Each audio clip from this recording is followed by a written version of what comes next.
up so early in the morning. Can't you hear the captain shout? It's time to blow your horn.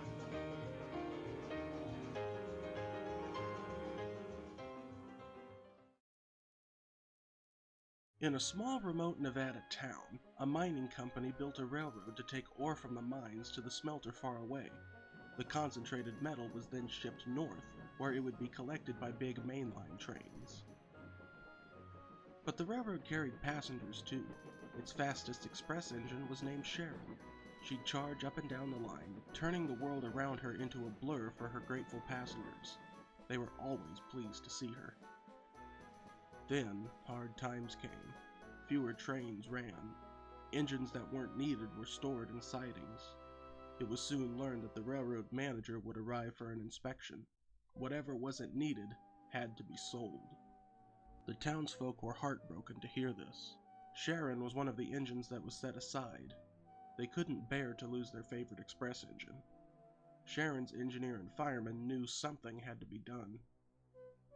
The night before the manager's arrival, they lit Sharon's fire and told her, "We'll take you to the mines. There are plenty of places to hide there." So, as quietly as they could travel with a huffing, puffing, clanking steam engine, they hurried up the tracks. The next morning when the manager arrived, he found an engine was missing. Where could it have gone? He demanded. But no one knew. The manager looked around frantically, asking everyone in the rail yard, to no avail. If she's not here, he decided, the only other place she could be is in the mine. And so he hurried to the deep pit where tracks led down into the earth. The manager looked everywhere and questioned everyone, but Sharon was nowhere to be found. At last, the manager gave up and went home in a huff. The next day, Sharon returned, none the worse for her adventure. The workers in the yard were glad to see her.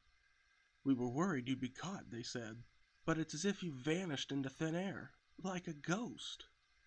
Several times the manager returned, trying to find Sharon, but each time he failed. And every time he gave up and went home, the townspeople would say, "He's wasting his time. There's no use in chasing after our ghost train."